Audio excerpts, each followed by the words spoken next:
Todo suyo. No sé si la usan, pero para poner acá algo en estas de mouse. A ver.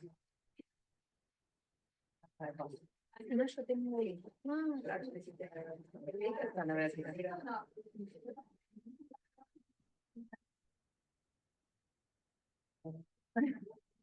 Bueno, arrancamos.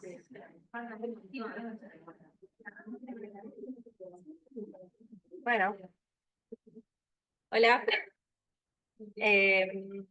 Bueno, con Ra vamos a ver el taller de hoy. Vamos a empezar con un caso clínico.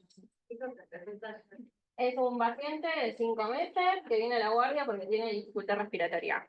¿Qué más les gustaría saber? Ok, ahora respondemos todo. Ok, ¿qué más? Bien. Bien. Cuando dicen dificultad respiratoria, ¿cómo es la dificultad respiratoria? ¿Qué más? La respiratoria, la flexibilidad, no. Todo eso. No me acuerdo. No. No. Perdón. Bueno, ¿algo más?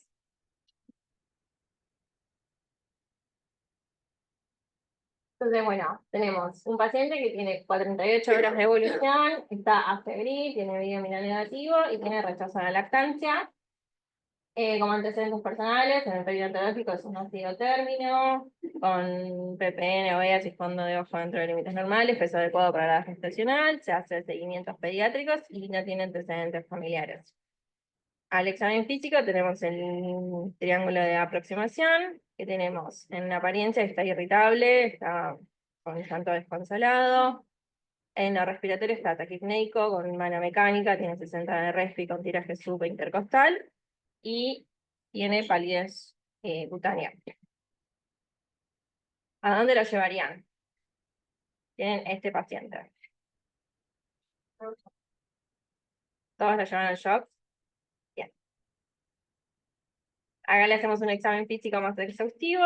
Está en regular estado general, está irritable, como dijimos antes, está taquicárdico, tiene 220 latidos por minuto, tiene un soplo sistólico, está en relativa de 85-40, los pulsos están bien, la oxígeno está bien, está taquipneico, tiene mala mecánica, mala entrada de aire, irregular entrada de aire, con crepis, satura en el 24%, el abdomen no tiene particularidades, solamente, bueno, si tiene hepatomegalia, tiene crisis y catarsis conservadas. ¿En qué pensamos?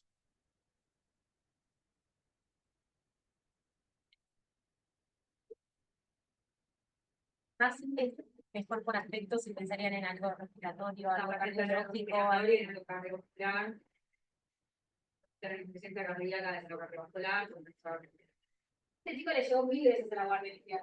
Claro, digo, o sea, la red puede empezar en cualquier órgano. 220 cardíaca, con ese tiraje, ¿qué es lo primero que es? O sea, por bioenergía, los nuevos estados respiratorios. A ver, yo estoy acá, si quería algo más. ¿Qué otra cosa piensa? No, eso, tiene hepatomegalia, tiene soplo, los plebiscitos, cardíaca. Bien, o sea, puedes pensar que puede tener algo cardiológico, o sea, el cardiovascular, me gusta que vayamos más específico. Una insuficiencia cardíaca podría ser por la edad, por la clínica que le pusimos, una transfusión, o sea, que tenga algo, una arritmia, perfecto, esa es otra cosa. Bueno, como la tipo diferencial, aunque hay un montón de cosas que la dejan, siempre el infeccioso tiene que estar ahí en el bolso, ¿no?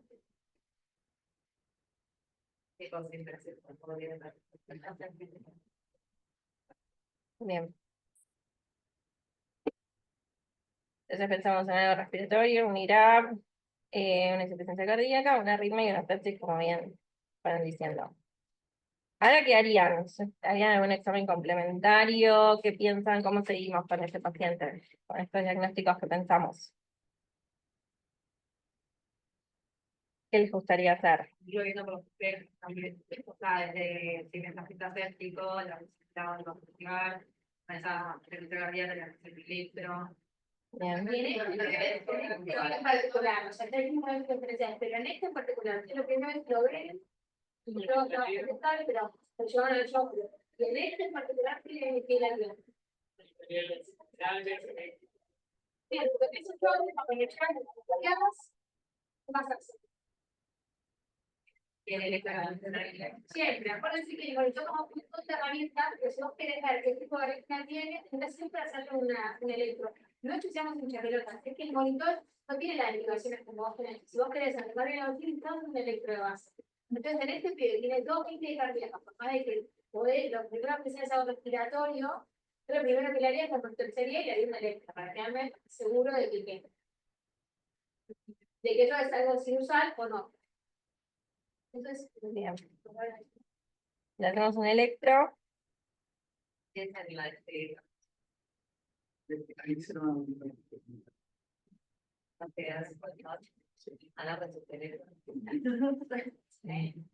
Pero más o menos alguno que tenga mejor visual.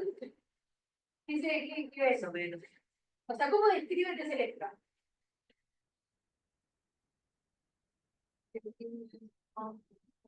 Bien, o sea, lo primero que decís, si el tipo eso no es inusual, ¿qué ves?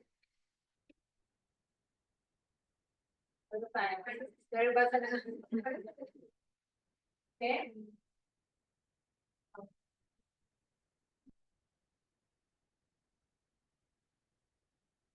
La idea es que sea dinámico y que las cosas que ya sabemos las pasamos. Si eso no es inusual, ¿qué van a ver? ¿Qué buscan? Bien, ¿se ve onda P? No, perfecto. O por lo menos, clara una onda P, no tiene. Entonces no tiene onda P. ¿Qué más tiene el electro? Bien, sobre este estrecho, ¿qué te pasa? ¿Qué frecuencia cardíaca tiene?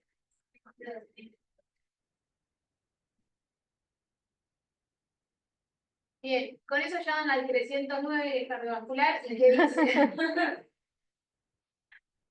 hola, tengo un chico de 5 meses con dificultad respiratoria y está taquicárdico, le hice un electro, ¿cómo lo describen? Entonces, todo lo que dijeron no son las cartas.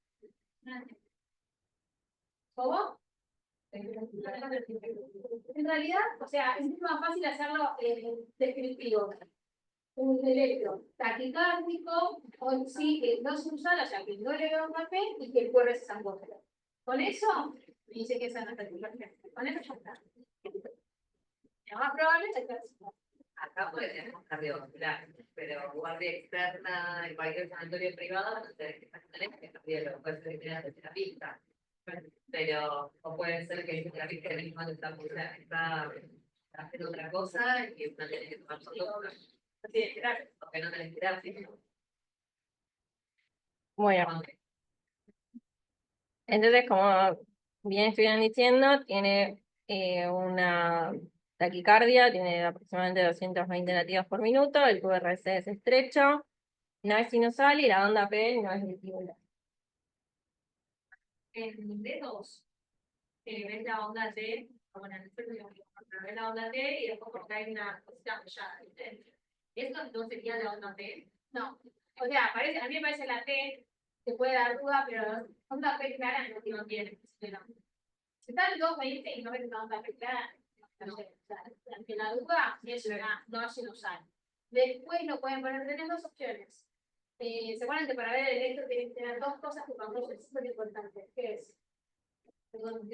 Para ver un electro y asegurarte que está bien hecho, ¿qué dos cosas tenés que ver? Sí, la velocidad y velocidad que está. 25, ¿y qué más tenés que ver? El cuadradito, ¿vieron el cuadradito que te marca un milivoltio? Entonces a veces lo que pueden hacer es que te dice que el electro está bien hecho. Un electro estándar a 25, 1. Pero lo que puedes hacer si te da dudas es o le amplias, a 50 para ver si aparece, o le aumentás la amplitud. Que a veces si la onda P es muy chiquita, es mejor aumentar la amplitud y ahí la ven más. Pero no, se la duerme. Bien, entonces con estas características, ¿qué pensamos que está teniendo el paciente? Que ya lo estuvieron diciendo. Bien, entonces acá tenemos un cuadrito con las frecuencias cardíacas esperables para la edad. Nuestro paciente tenía 5 meses, así que el máximo despierto que podemos esperar es aproximadamente 180 latidos por minuto, estamos muy superior a eso. La que nos lleva a hablar un poco de arritmias, que es la alteración en el ritmo cardíaco. Y acá tenemos como dos grandes clasificaciones, que pueden ser aumentadas o disminuidas, lo que vamos a dar taquiarritmias o bradiarritmias. En este caso vamos a hablar de taquiarritmias. Y la primera que tenemos que pensar es si es sinusal o es no sinusal. ¿Qué tiene que tener para pensar nosotros que una taquicardia es sinusal?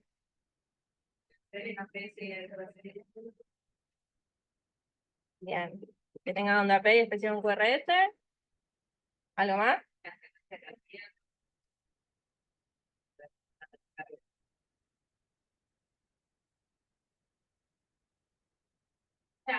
La onda P sería un QRS y eso ahora lo vamos a ver.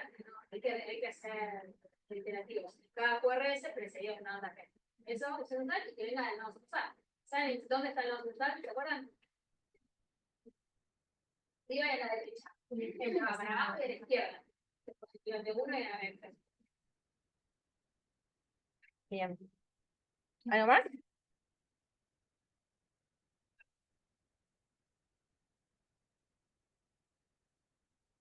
Lo del verde constante que me dijo.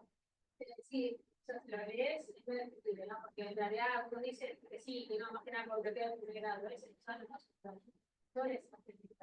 Pero la de la apliqué como definición, es más específico, un verde constante.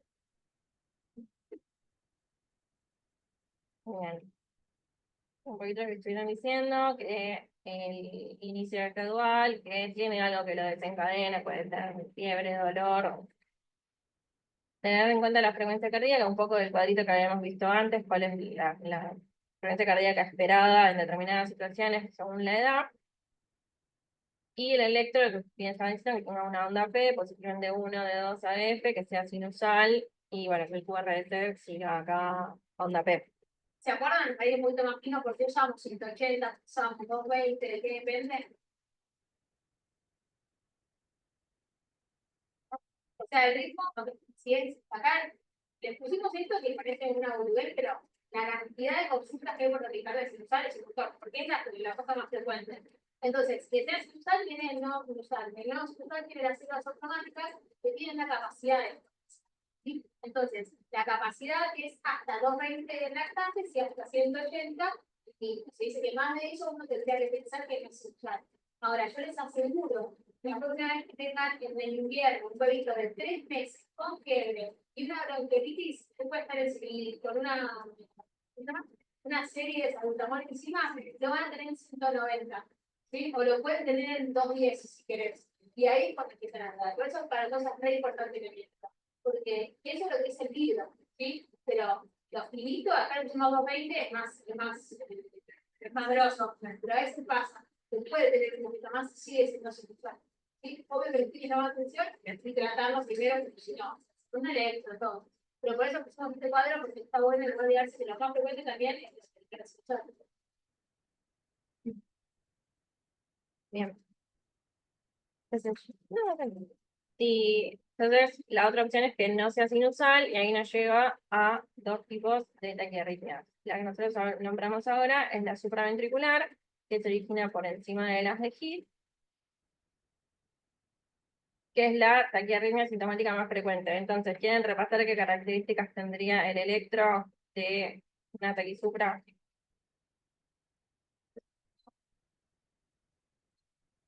Bien.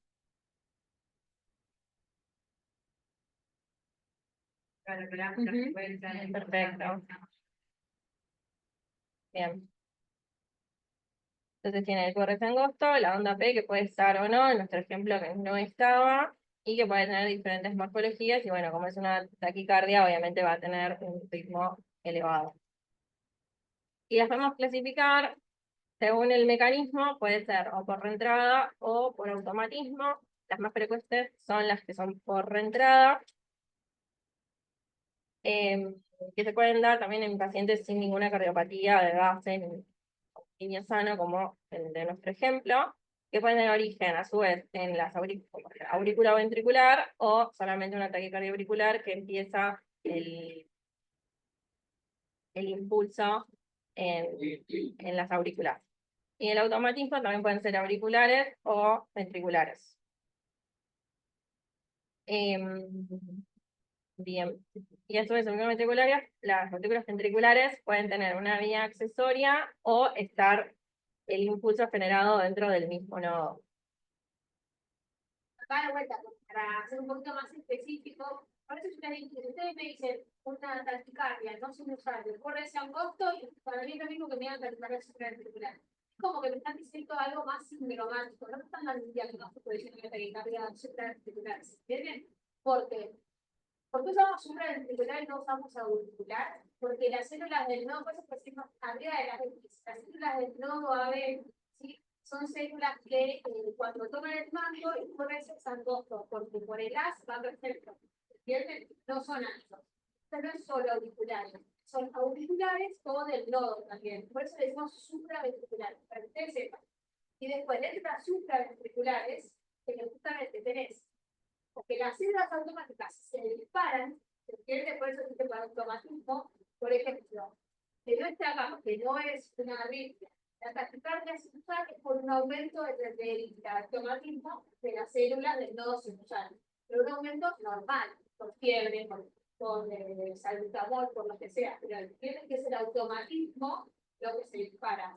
Ahora, vos podés tener un foco dentro de la aurícula, pero no es el sinusal, y eso también se dispara. Y esas son las auriculares. Entonces ahí tenés las que dicen ahí,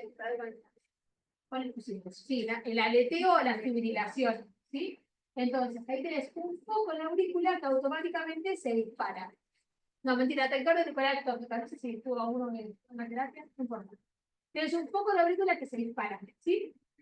Y después puedes tener ¿cómo se llama? El nodo que se dispare también, automáticamente. Y eso es una taquicardia ectópica de la unión. Se dice así porque es en el nodo donde se disparan. Ahí tenés dos tipos a grandes rasgos, uno congénito o los posoperatorios.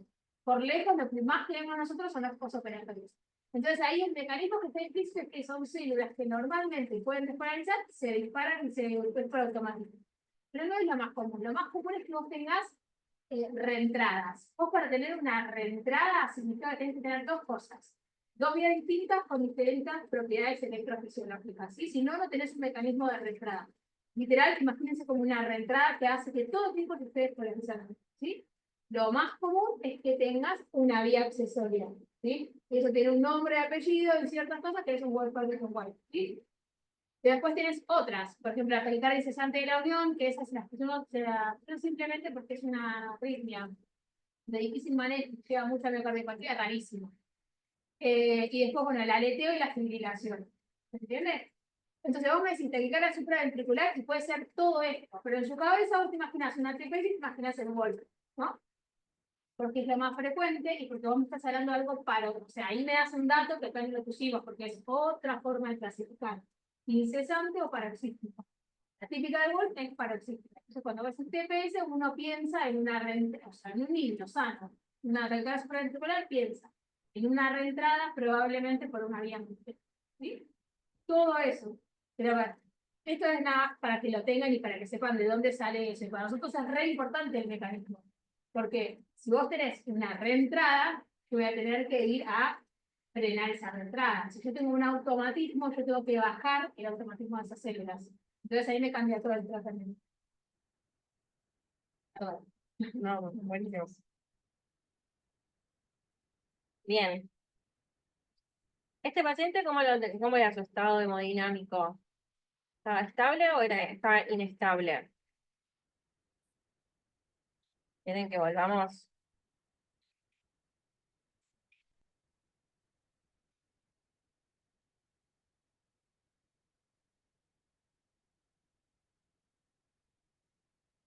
Siéntenlo prácticamente. Ustedes lo ven llorando, irritable, ahí es cuando empiezan las dudas. ¿Qué dicen para llamar? ¿A dónde llamo? ¿Al 309 o a terapia? O sea, ¿cómo dicen si está estable o inestable? ¿Qué piensan prácticamente? Está bien, está bien, la terapia está bien, la terapia acá. Como el ya le tienen una terapia. Entonces el chico en realidad está como está pensado. Obviamente que algo nos alarmó, por eso lo llevamos al shock, porque no está irritable, está raro, no sé, 20, pero está compensado. ¿Qué le hacen entonces?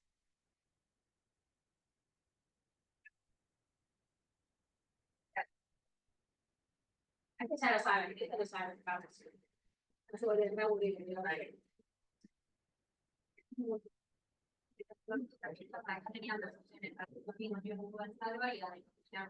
Bien, entonces le van diciendo que le pongan una viga y arrancan con maniobras de avanzadas, ¿Se acuerdan? maniobras.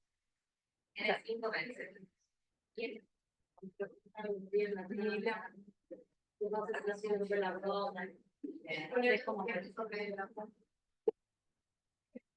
Le hacemos presión ocular y a masaje carotidio. Bien. Entonces nuestra paciente está estable, y como bien dijimos, primero empezamos con maniobras de estimulación vagal, las que estuvimos hablando recién, y las que no hay que hacer también, y podemos usar adenosina, que es para una cardioversión farmacológica. Que la dosis inicial es 0,1 miligramos por kilo, que se da en bolo, por eso mientras intentamos las maniobras, debemos ir poniendo una vía que tiene que ser como en el brazo, cerca, como más central y grande. 24 en el pie va a tardar un montón en llegar. ¿Sí? Y la adenosina tiene algo muy particular. ¿Saben qué hace la adenosina? Ustedes imagínense, yo todavía no sé el diagnóstico. Yo no sé qué es una taquicardia supraventricular. Abajo de ese electro puede haber cualquiera de todas las cuestiones que yo les digo. Lo importante es que ustedes se queden con la idea de que todos nos vamos a tratar igual. Una taquicardia no se usa de cuerdas en rostro, le voy a hacer adenosina. Porque ¿qué hace la adenosina? Pausa, hace una pausa. Bloquea no va a ver. Justamente eso es la parte más fea. Cuando ve la adenosina, la pausa, todos estamos así y después vuelve. ¿Por qué vuelve y estamos tan seguros? Y de hecho, ya no sé si pasarle más dosis. Hay una dosis máxima de acá, pasarle más. ¿Por qué están tan seguros que no va a pasar nada? Vida media muy corta. Entonces eso es algo bueno y eso es algo malo. Lo bueno es que es muy corta y si es, o sea, de la pausa va a salir rápido y lo malo es que es una vida media muy corta. Entonces, para que ustedes sepan, si alguna vez están en algún otro lugar y les toca pasar la adenosina, que la vía tiene que tener una llave de 3 días, ya tienen que preparar tienen que tener un piso preparado, y la adenosina, acuérdense que hay que abrirla en el momento, cargarla en el momento, pasar la adenosina y probar con piso rápido, porque es una vía media muy corta. Si uno se la pone en el pie, hasta que llega al corazón, por ahí no actúa. Van a ver que nos ha pasado a todos, de pasar muchas dosis de adenosina y no funciona. A la quinta, una vez que se la pasaste bien, en una buena vida, todo capaz de hacer. Si no hizo pausa, no le lloramos. Porque no importa qué tiene. Si tiene, va, o sea, va a hacer pausa y va a salir con la misma que salió. A yo una vez se tuvo una taquicardia supraventricular y éramos pasadas ¿Te pasamos bien en su momento? aparte de Sí, que la vida, o sea, estábamos en la externa y lo pasó a R3 porque también para la gente lo veía, pero como que hizo la pausa y después volvió. Tuvimos, no sé si fue en la externa, pero tuvimos varios. Tuvo varios miocardiopatía, varias arritmias en la externa. No sé, nos pasó uno que empezamos 4 dosis de adenosina y seguro que estábamos seguros, era acá y todo, no hacía la pausa, no hacía la pausa. Y nos otra enfermera, o sea, cambiamos operador, no sé qué le hizo, qué sé yo, le pasó, hizo la pausa. Entonces hay que volver a pasar. No tengan miedo porque de vuelta, vida queda muy corta, recupera. Bien. Y si estuviera inestable nuestro paciente, es eso, con el mismo electro, mismo caso, pero el paciente no está estable como el que en nuestro caso. o sea, de impotencia. Les da duda a los rellenos. Bien. Hacemos manejo de shock y una cardioversión eléctrica en este caso. Siempre recordemos desde la fluoranalgesia si el paciente está consciente. Y la cardioversión eléctrica se hace con 0,5 a 1 joule por kilo. Acuérdense de la importancia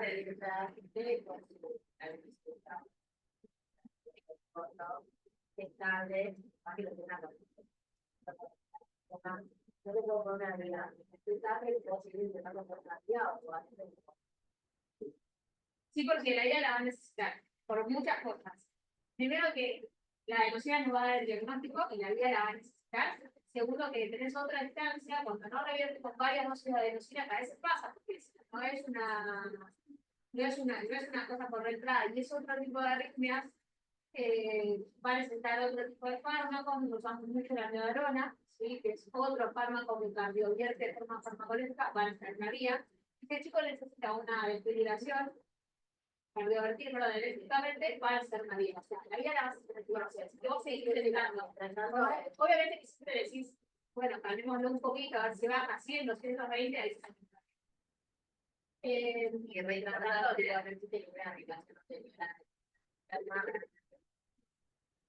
y el que el paciente está despierto. Lo de la analgesia con la cardioversión es muy importante. O sea, van a darle de estar a un paciente que está consciente y despierto. ¿Sí? algo que usamos mucho, pero ya no lo usamos más. En cardiovascular, y como se disparan así, se le da mucho floral para la parte. Que ahora una alerta. Sí, está en alerta, no lo usamos más.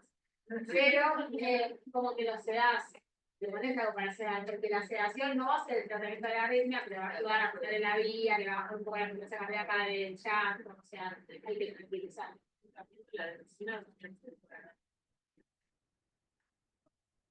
No. O sea, si vos tenés la vida, ponele la adenosina y vemos. Hay que tratar de calmar al chico, sí, obvio, porque si llora, no basta de los 20, capaz a los 40 y se calma hasta los 30. Pero bueno, primero pasar la adenosina más que nada para tener diagnóstico. Pregunta, las maestras de pagar podría llegar a llevar en caso de necesidad por la No porque, también, no porque vos tenés que, ahí lo único que tenés para hacer es, la hacía vías accesorias sí, porque estimulás el vago y ahí como que frena la arritmia. O sea, ayuda en las arritmias y ahí frena la arritmia. En todo el resto, no, básicamente. Porque vos, lo único que podés hacer ahí, en todo el resto es, tu objetivo no va a estar en las automáticas, el controlar la misma, porque vos no podés ablacionar en vivo ese foco automático. Lo que sí podés hacer es controlar tu frecuencia ventricular. Porque lo que está determinando la arritmia, en ese caso, cuando vos tenés un foco ectópico que tira, es que el ventrículo responde. Entonces, vos lo único que podés hacer es frenarla el ventrículo. Esto va a seguir tirando, eso lo usamos mucho en cardiovascular, tenés el JEF, que es la efectiva de la opinión. Vos tenés que tratar de controlarle la frecuencia del ventrículo. ¿Entiendes? Y después tratás la arritmia en sí. Pero bueno, por eso vas a usar de cardiovertidos. Bien. Como nuestro paciente estaba estable, le administramos adenosina, ahí podemos ver la pausa que hace y la luz. Bueno, Ahí venía taquicárdico, le pasan la adenosina y que ven ahí. No es una pausa tan marcada. Han visto peores. O hay peores. y le hacemos un electro después, o sea, seguimos iterando, y tenemos este electro. Ahí se los mando. ¿Qué ven ahí en ese electro? ¿Está taquicárdico? No, bajó bien. Taquicardia, el QRS ¿cómo es? Está angosto, ponele. Entonces ya no está taquicárdico, sigue siendo angosto y la onda pena, a ver. No, pero la locura que tiene. ¿Viste? Tiene ya la atención de casi no sal, ya no está taquicárdico, el QRS no está ancho, pero tiene una enfermedad rara.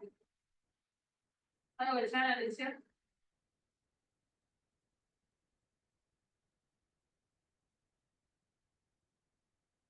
Mira lo que cambiaste. También hace un que es.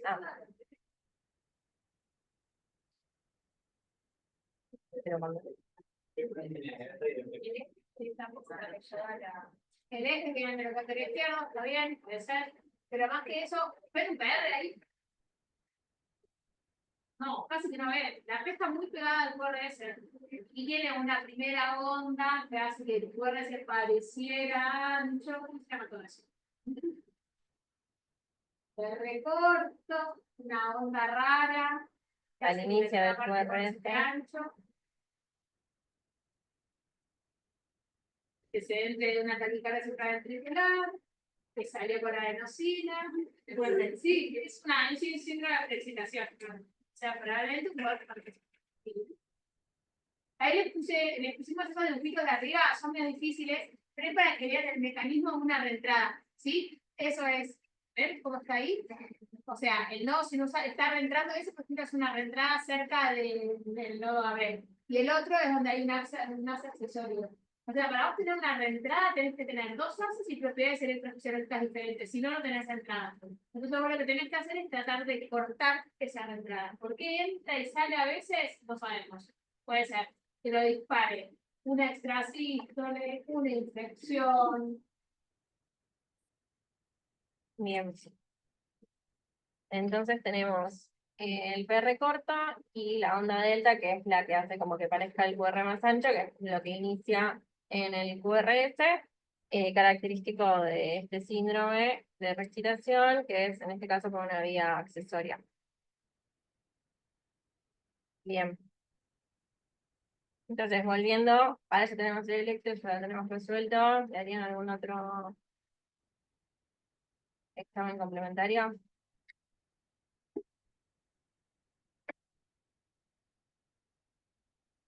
Pensando inicialmente en nuestro paciente de 5 meses que llegó por dificultad respiratoria, que estaba con esta taquicardia de 220, que ya resolvimos, le pasamos a adenosina, lo estabilizamos, pero el paciente sigue en el shock con la dificultad respiratoria.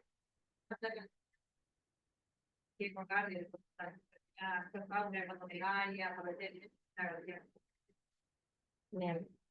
¿Hay algo más? Y entonces, si la cardíaca solicitarían además una teoría radiología de tórax para ver este cardio.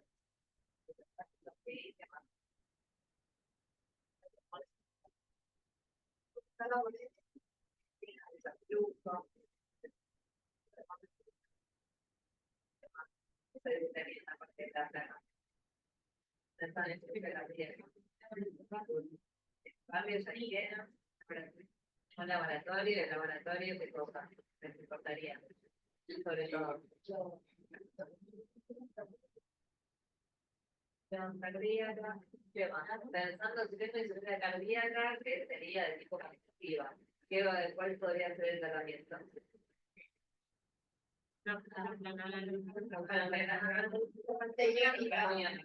Muy bien. ¿Sabes por qué no deberíamos dejar un niño con 220 de cardíaca? O sea, ¿por qué se compensa un chico con 220 de cardíaca? ¿Qué les parece a ustedes? ¿Qué está afectado? Bien, y eso te lleva a que tiene que tener bien el corazón.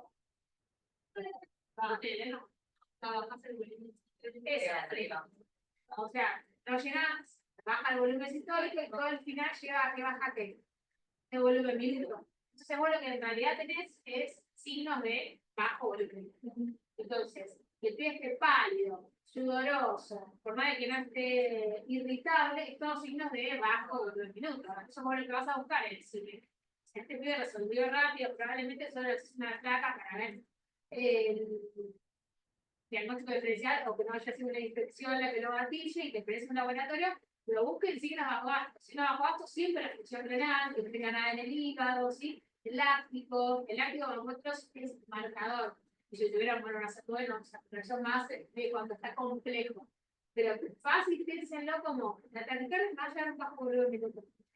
Esos son signos clínicos, digamos. Por eso es importante la intervención rápida en el paciente. Bueno, sigamos. Chicos, quedan 2 casos más, son 40 minutos, pongamos de onda. Y esta es la placa. Aprovechan la placa. Bueno, tenemos otro caso clínico. Este caso es un paciente de 7 años que acude a pediatría, tiene un dolor por presentar palpitaciones de inicio brusco hace 30 minutos, mientras caminaba, estaba sin dolor torácico y sin disnea. ¿Qué más les gustaría saber?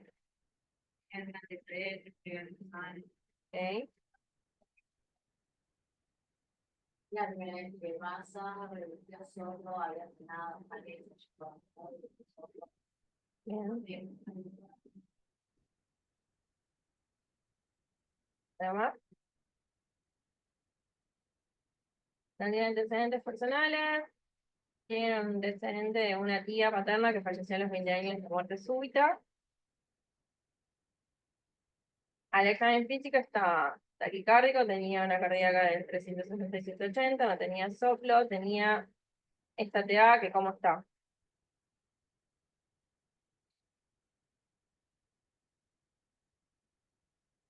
Sí, 7 años.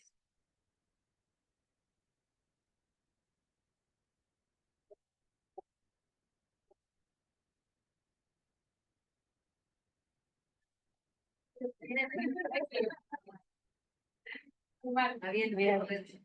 Está en buen estado general, está hemodinámicamente estable, no tiene dificultad respiratoria, los pulsos están bien y el relleno también. Uy, ¿qué diagnósticos diferenciales pensamos? O sea, ¿qué tiene de positivo este paciente del examen físico? La taquicardia. Bien. ¿Qué pensamos?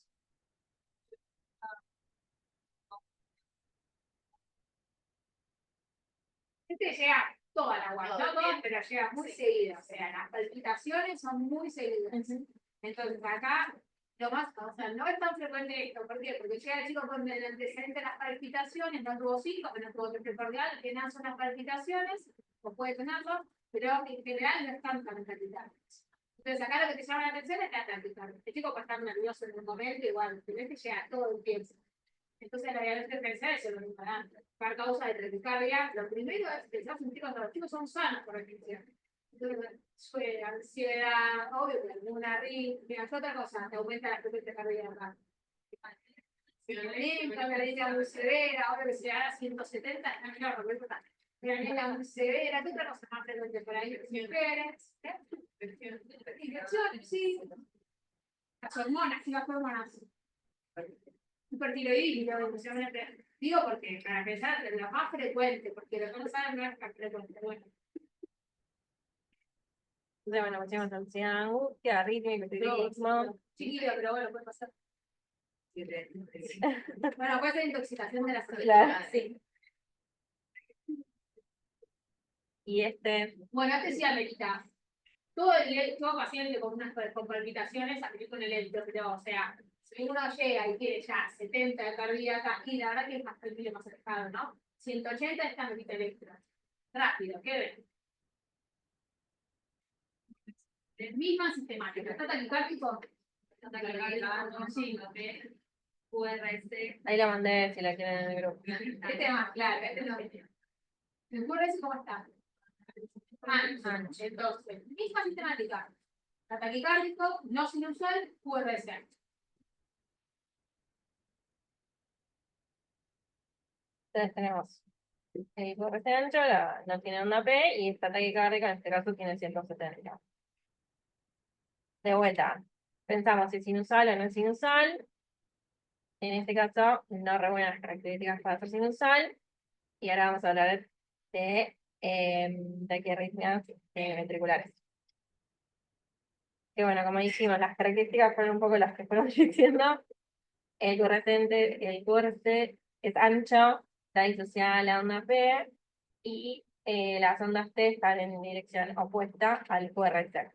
Ahí hay algo importante. Primero concepto, las caras ventriculares en los chicos sanos son raras, muy raras, no les va a pasar. Entonces, preguntar los antecedentes es súper importante, porque no es lo mismo un cardiópata que está operado, que es este electro, que un chico como pasó sano sin antecedentes. Eso es lo primero, muy importante. Familiares también, pero lo vamos a hacer después. Y después, esto que dice de disociados, porque ustedes pueden llegar a ver alguna onda P, ¿sí? Pero van a ver que están en cualquier lado. Entonces, como ustedes me digan, no sinusal, porque claramente no está sinusal, taquicardia, ocurre ese ancho, yo ya voy a intentar para un lugar, ¿sí? ¿Pueden ver las P? Sí, las pueden ver, pero están totalmente disociadas. Digo, para que no se enganchen en los finitos, porque muchas veces me pasa, pero yo veo esta onda acá, pero en el global, ¿lo ves? No, sí, en el global. Bien, y dentro de las taquiarritmias ventriculares tenemos la clasificación con las extrasístoles ventriculares, un ritmo ventricular acelerado, la taquicardia ventricular y la fibrilación ventricular.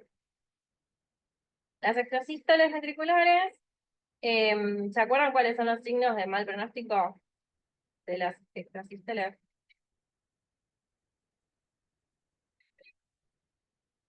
¿Cómo? Bien, o sea, Se llama, o sea, te lleva un electro, muchas veces vemos una taquicardia ventricular donde un QRS ancho y no sería una P. ¿Qué te llamaría la atención? Si son de distintas formas y de qué otra cosa te llamaría la atención. Como ese que vimos, por ejemplo. No es solo las interacciones, o sea, son muy seguidas, o sea, la frecuencia, ¿qué más? Si tiene antecedentes familiares, te llama más la atención. O sea, si vos ves lo de la tía y ves un electro con muchas estaciones ventriculares, te llama la atención, y sí, obvio, porque empiezo a jerarquizar más otras cosas. ¿Se les ocurre algo más? Hay algo más específico que es, bueno, para el ejercicio en general, las ejercicios son súper frecuentes, es la una más frecuente que tenemos en los niños. Y lo que hacemos muchas veces es, lo hacemos en una ergometría. La ergometría desaparece porque todo lo sinusal como que activa. Entonces, si con el ejercicio no desaparece, es peor, o sea, es peor.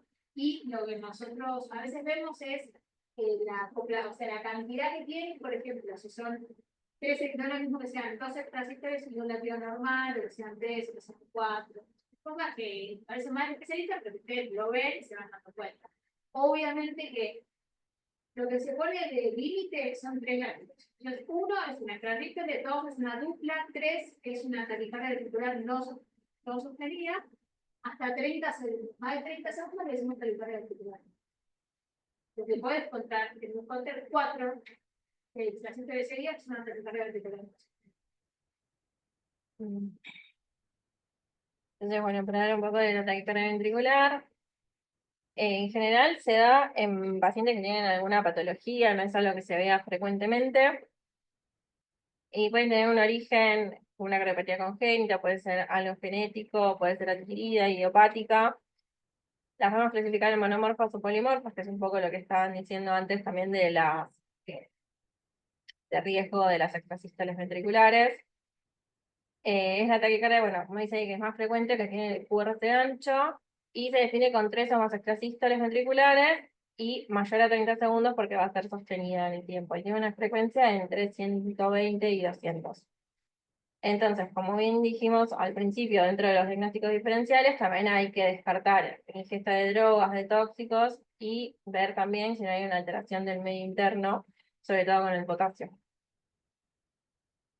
Entonces, en este paciente, ¿pensamos en algún tratamiento? ¿Qué tratamiento pensamos? ¿Qué se les ocurre que podamos hacer? La taquicardia ventricular, cuando está estable, se piensa o localiza o abundadona. Depende de pensar en el estado, pensamos en la cardiovascular de la. Perfecto. Bien. Es un poco esto que hablábamos. Acá sí es más difícil, no hay un algoritmo que ustedes como pediatras tengan que seguir. El único algoritmo que acá y todas las vías parásitas que van a encontrar es estable o inestable. Dentro del estable, ahí sí, se puede tomar un poco más de tiempo y es un poco más de especialista, pero el concepto es que hay que bajar la frecuencia. Ese sería, entonces, tanto la lidocaína, la melanona, lo que hacen es bajan la frecuencia ventricular, ¿sí? Directamente puedes ponerle un metabloqueante, sí, puedes ponerle un metabloqueante, porque el concepto es que bajarle la frecuencia del ventrículo. Está inestable, vamos para el otro lado, ¿sí? Ahí tienes 2 tipos de cosas, ¿se acuerdan? Porque no todo, ¿qué le harían si estuviese inestable? La evolución o la desfibrilación. Desfibrilación. ¿De qué depende? Esto ya fueron encima lo peor. Pero bueno, encima. Bueno, ¿de qué depende?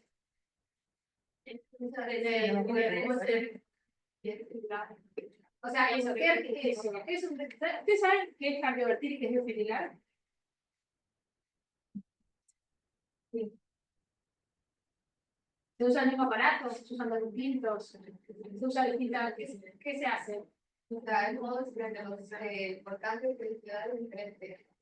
Es verdad, el voltaje puede ser diferente, pero ponele que no, porque la cardioversión es de 0 a 1 y la descripción es de 1 a 2, ponele que digo 1.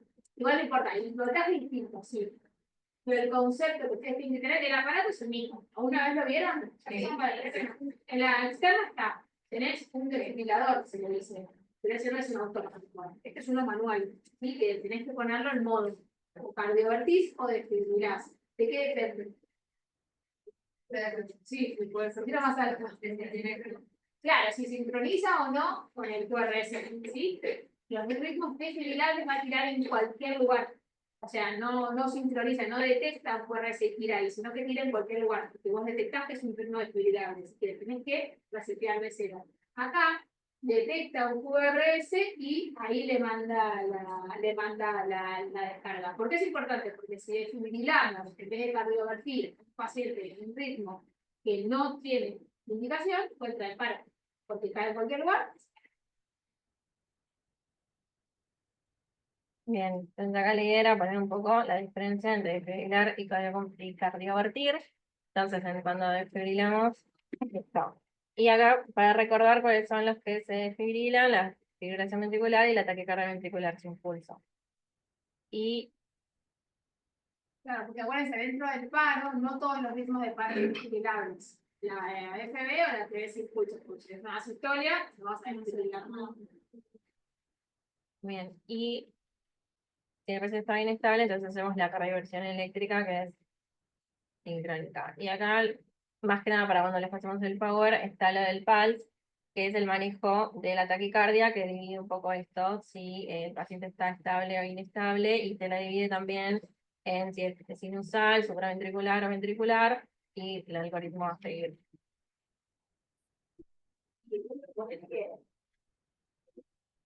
Y este es el de paro. Le mando no pasa nada. No, de hecho, no me quería meter porque es más complejo, pero mucho más frecuente que una taquicardia ventricular, vamos a encontrar, no sé, acá en la guardia van a ver miles de falotos operados en su vida. Y los falotos operados, el QRS queda ancho, porque quedan con una aberrancia, ¿no? No sé si alguna vieron un electro, un faloto operado, quedan con un bloqueo completo de rama derecha. Si ese pibe está taquicárdico por algo, su QRS de base es ancho. Entonces, ¿cómo haces para diferenciar? O sea, lo más difícil es diferenciar si es una taquicardia ventricular o si es una taquicardia supra, pero que tiene con aberrancia de la conducción. De hecho, eso es como la principal, el diagnóstico diferencial que tiene que hacer. Cuando vemos clases electro y antes de pensar en la causa y todo, yo tengo que hay una serie, una lista de criterios para definir si eso es una taquicardia ventricular real o es una taquicardia supraventricular con aberrancia. ¿Sí? No lo pusimos porque eso es súper de especialista, hay criterios directamente, y de hecho, si no tenés todas las precordiales, no lo podés diferenciar. Pero igual no importa. Si vos tenés una velocidad, este no le va a hacer nada. ¿Por qué? Porque dijimos que frena los nodos. Este sale del ventrículo. Entonces no le va a hacer nada. Este sí que va a seguir. ¿Entiendes? Va a seguir ni la pausa puede que tenga. Por ahí es una pausa que en algún momento cortás algo, pero va a seguir. Nosotros siempre preferimos una velocidad más porque nos da diagnóstico. Si esto era una TPS en un paciente que tenía aberrancia arterial, ahí lo vas a ver. Porque frena y vas a ver que sale un poco. En ese caso, lo que ustedes han Contra. Si nosotros sospechamos que sea una de las y ahí se está generando. Y acá también agregamos la del paro, que también para empezar el PCP y ver si el ritmo es desfibrilable o no, y ahí te divide también. Ahora, cuando estabilizamos al paciente, le hacemos un nuevo electro. ¿Qué les llama la atención?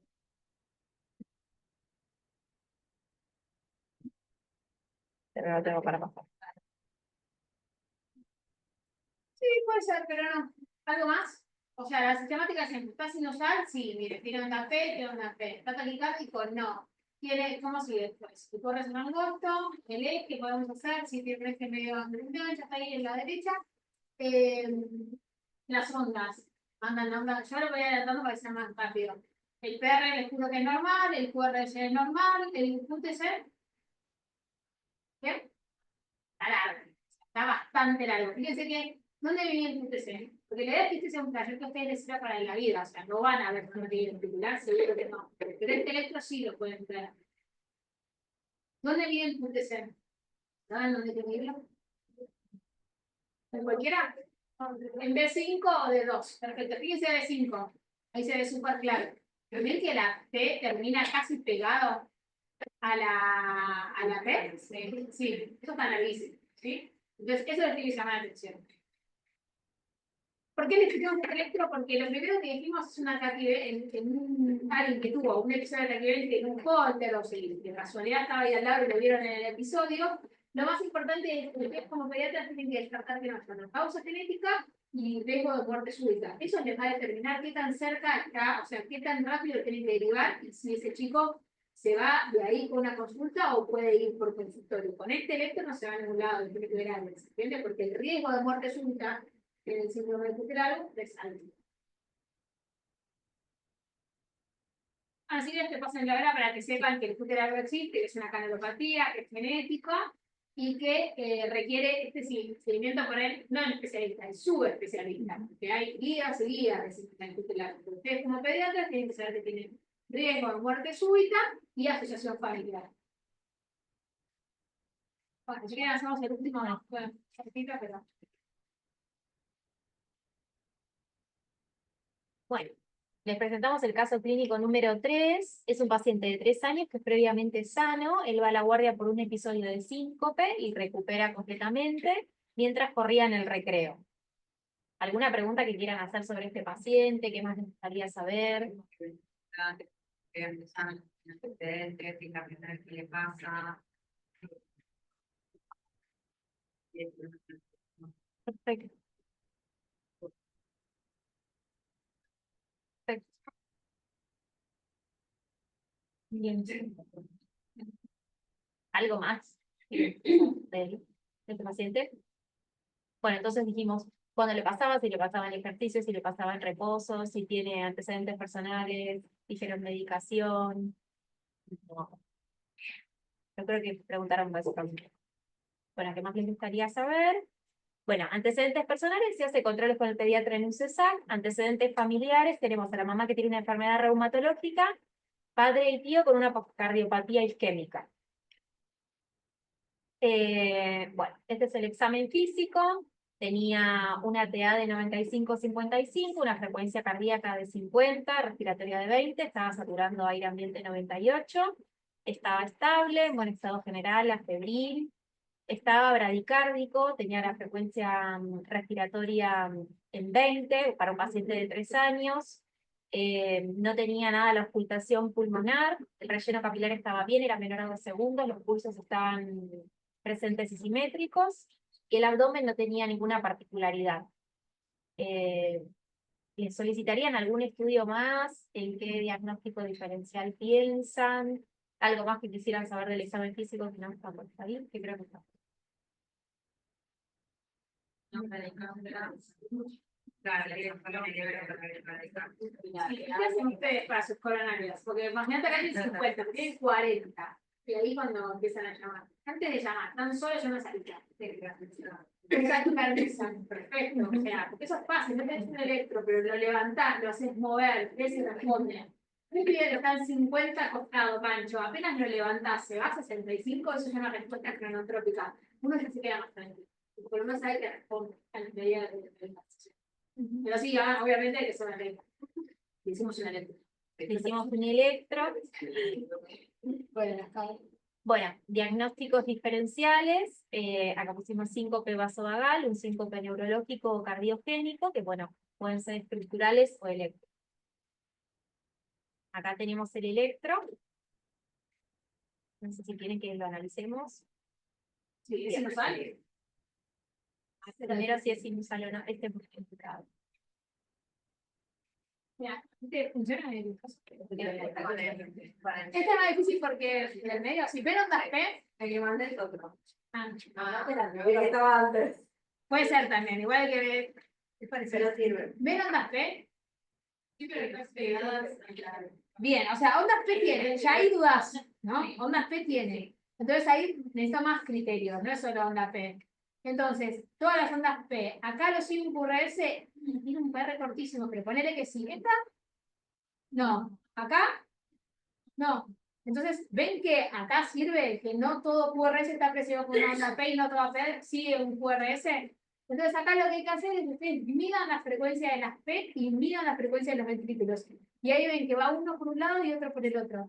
Si yo mido la frecuencia del ventrículo, que es acá 350, 100, 75, 60, este tiene casi 50, ¿no? Como es nuestro paciente. Y esta, si yo mido la frecuencia de las aurículas, tiene 300, 150. Acá, por ejemplo, tengo, no sé, no le veo que onda P, no está, este no está más. Onda P, la P está metida acá, la P está acá, la P está acá, la P está acá. Ven que tiene una frecuencia auricular por un lado, una frecuencia ventricular por el otro. ¿Sí? Entendiendo eso, esto que está haciendo también la frecuencia de los ventrículos, las vesículas, vale, uno tiene dudas. La idea es Claro, lo más difícil es tratar de encontrar P consecutivas. Y acá sí vamos a admitir que uno, si no ve muchos electros, te lo comen, pero por ejemplo, acá tiene una P muy clara. La próxima P muy clara para ustedes está acá.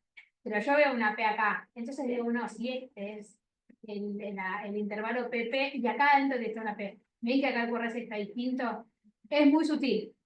Puede ser que no. Pero mínimamente acá ves una P y otra P. Acá tenés una frecuencia. Miden eso con respecto a esto y les va a dar otra cosa completamente distinta. Entonces eso se llama disociación. Las P van por un lado y el QRS va por el otro.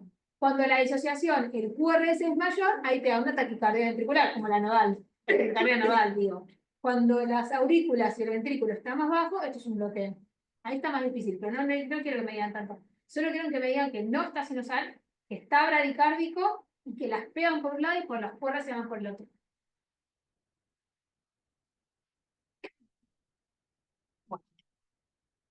Tenía una frecuencia cardíaca de 50, el ritmo no es sinusal, tiene esta disociación auriculo-ventricular de la que hablamos, y bueno, este es un bloqueo de tercer grado. Es un ejemplo de bloqueo de tercer grado.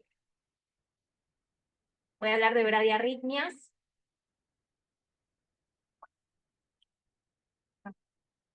¿Saben cómo se define una bradiarritmia? ¿O cómo hacer para decir, bueno, este paciente tiene una frecuencia cardíaca normal, tiene una frecuencia cardíaca baja? clasificar en sinusal, no sinusal, la primera menor sinusal, la sinusal, a causa, Sí. no sinusal, Está bien lo que dice Clary, habíamos visto el tema de menor a 60, pero en realidad también se define como un percentilo menor a 5 para la edad, y hay unas tablitas que pusimos, porque bueno, no hay que acordárselo de memoria. O sea, lo que dice la definición es que es menor al percentilo 5 para la edad. Y acá pusimos, bueno, esta tablita es del libro de Juan, y al lado hay otra tablita, en donde tenemos edades y tenemos las frecuencias cardíacas normales y cómo hacemos para clasificarlo en si fuera una bradicardia o no. Bueno, una bradiarritmia es una dificultad para iniciar o continuar el impulso eléctrico, y las causas más frecuentes pueden ser una bradicardia sinusal o un bloqueo AB. Vamos a hablar de esas dos cuestiones. ¿Conocen causas de bradicardia sinusal?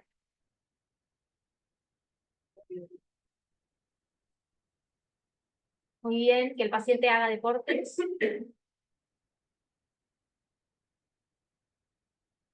Pensando tal vez en algo endocrinológico que tenga hipotiroidismo, o que no es lo más común en pediatría, pero que consuma beta bloqueantes. Típico alto, flaco, ¿vieron ese? Que tiene rectus, que además tiene entonces sí, que puede estar en 50 de cardíaca, eso es por aumento del tono vagal. O sea, los vagotónicos, es decir. Tiene lo mismo el ejercicio. Bueno, dentro de lo que es patológico también hipertensión endocraniana. Y bueno, un bloqueo es cuando hay una interrupción del impulso eléctrico de aurículas a ventrículos, se clasifican en primero, segundo y tercer grado. Bueno, acá pusimos un electrodo, un ejemplo de un bloqueo de primer grado, que es cuando hay un retraso en la conducción del nódulo auriculoventricular, pero sí sabemos que todo QRS está precedido por una onda P. El intervalo PR puede estar aumentado y puede no tener clínica al paciente. Este electro no sé si lo analizamos o lo paso directamente. No, como ven, lo más frecuente siempre lo mismo. Los chicos son sanos, entonces lo más frecuente es lo menos grave. El bloqueo de primer grado, un PR largo, pero es constante. En general, este chico le haces una ergometría y está haciendo que y como que se achica, así, se acorta eso. Se acorta con el ejercicio, está asintomático, crece bien, pasa recorte, no tiene nada. Este chico, nada. Un bloqueo de primer grado no se hace nada. Y después, bueno, dentro de lo que son los bloqueos de segundo grado, ¿se acuerdan que habíamos dicho que los de primer grado, todo QRS estaba precedido por una onda P? En el de que es de segundo grado, todo QRS puede no estar precedido por una onda P. O sea que la onda P puede estar o no. Dentro de estos tipos tenemos el tipo MOVIT 1 y el tipo MOVIT 2. No sé si conocen la diferencia. Está puesto ahí, pero no sé si algunos.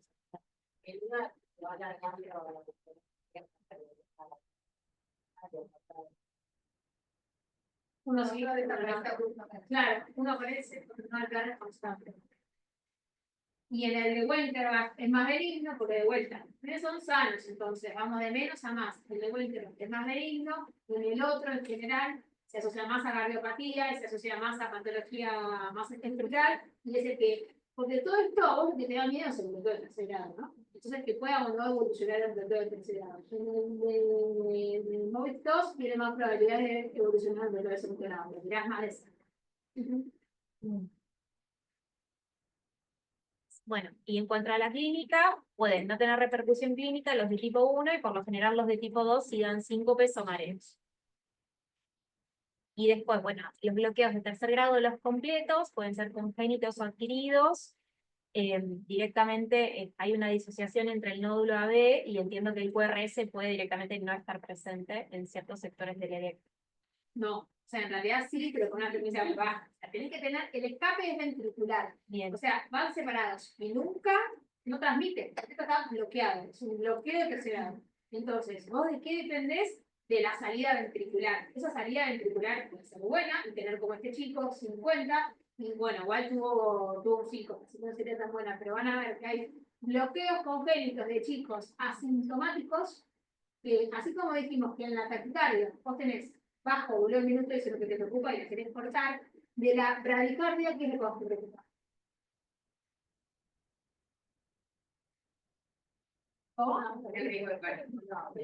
Es lo mismo, o sea, el volumen minuto, pero va por dos cosas distintas. ¿Se acuerdan? Volumen minuto, frecuencia cardíaca por volumen sistólico. Acá afectaba el volumen sistólico por el llenado, acá tenés baja frecuencia cardíaca. Entonces vos tenés que compensar con tu volumen sistólico. Básicamente lo que tenés que ver es si te alcanza o no ese pibe para hacer tus actividades diarias.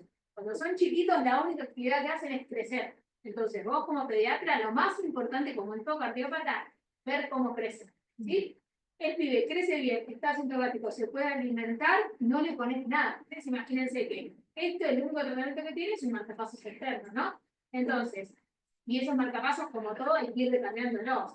Cuanto más lo podés retrasar, mejor. Entonces, con una salida ventricular aceptable, que a la noche no se vaya a 25, obvio, o sea, sin pausa, con una salida ventricular, y más o menos que crezca, el pibe va a ir bien, ¿sí? Entonces lo que te va a determinar es eso, el volumen de minutos si le alcanza para ir. Y otra cosa que hacen es cuando están tan lentos, a veces le tardan en el tiempo. Entonces nosotros hacemos controles de ecos normales.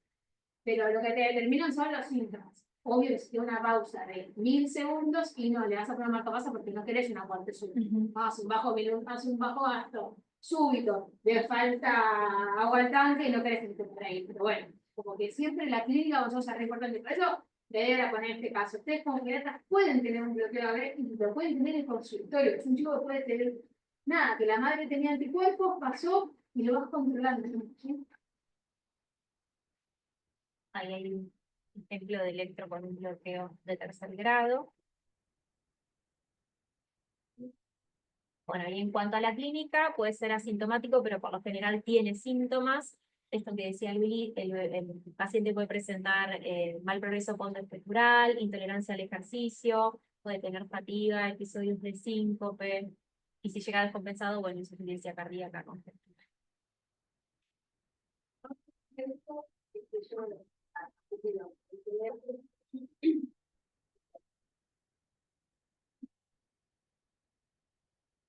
No, o sea, no lo pienses como mecanismo compensador la presión.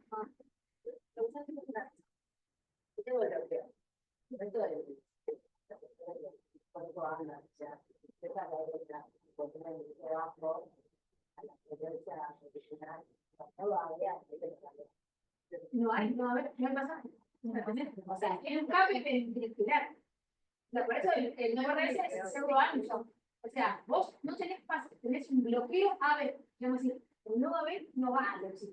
Entonces vos tenés sin usar las telas tenés, ¿sí? Entonces, probablemente cuando este chico corre, tenga más frecuencia todavía, porque los receptores van bien, dicen, che, estamos en ejercicio, aumentemos, y el ventrículo, o sea, por algo son las células especializadas más alejadas dentro de las acuerdos de la conducción, entonces tienen un límite para aumentar. Ese chico, por ejemplo, puedes ver, llega hasta 100, 110, nunca lo vas a ver corriendo con 180, porque no le da el ventrículo para eso.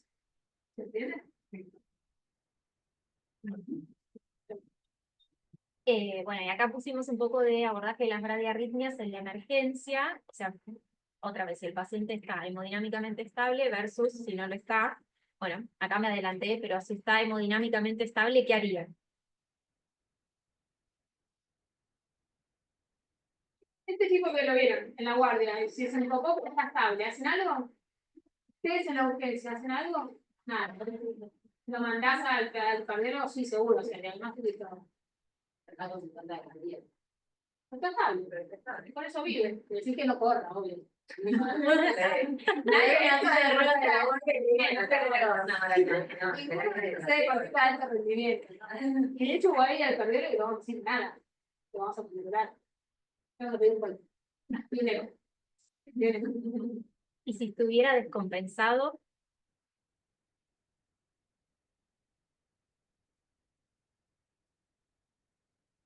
O sea, las TPS son más fáciles porque son más frecuentes primero, entonces está bien que se pueden manejar, las recargas no las sabemos manejar. La idea es que ustedes conozcan más o menos qué fármacos usamos, de nombre. ¿No pasan por la terapia por ahí? ¿Pasan por la terapia? Sí. ¿Les suena alguno? Para los pacientes la bradicardia. Adrenalina. Podría llegar a necesitar, o sea, la adrenalina va a ser aumentar, aunque sea que responda lo que responda el ventrículo, es lo que decimos, en la atropina. Porque si encima hay un tono vagal aumentado, eso hace que tira todo para abajo. Entonces, bloquea lo vagal y aumenta lo adrenérgico. Un mecanismo de compensación, ¿sí? Es re poco frecuente, ¿no? bueno, y Este parte con el que vos habías dicho como que la solución era ponerle un marcapaso. Ponerle que el paciente está descompensado, pero pasó unos días en la terapia con adrenal y después se lo pone eso, ¿cómo hace? Buena pregunta. En realidad, este chico está descompensado. Claro. Pero ponerle una bradicardia que no está de 50 a 30, ¿sí? Que le llama la atención. Existe algo, existen varias cosas, pero en lo agudo lo que puedes hacer es lo que se llama un marcapaso transcutáneo. ¿Vieron las del DA? Los parches del DA funcionan como transcutáneo. Y eso es como, funciona como un marcapasos externo. ¿Sí? Después, en lo agudo, le están poniendo un marcapasos transitorio que le ponen por hemodinamia. O sea, el acidocateterismo llegan a la aurícula y ahí le dejan un marcapasos transitorio. Literal, hemos tenido un chico, por ejemplo, que en un cardiópata, pero en una hemodinamia se bloquea completo y no salía con atropina, no salía con adrenalina, le dejaron un marcapasos transitorio. Después le programás, hace una puesta de mano. Pero en lo agudo, lo más agudo, tenés las parches de idea. Sí, no está padre. sí, y acá, bueno, dejamos un cuadrito del manejo, que también es del PALS, y este está en el libro de Juan, que es como bastante... Sí, está bueno. Tiene toda la bibliografía. Y dejamos también de taquicardia, o sea, dejamos al final de bradicardia y de taquicardia. Gracias.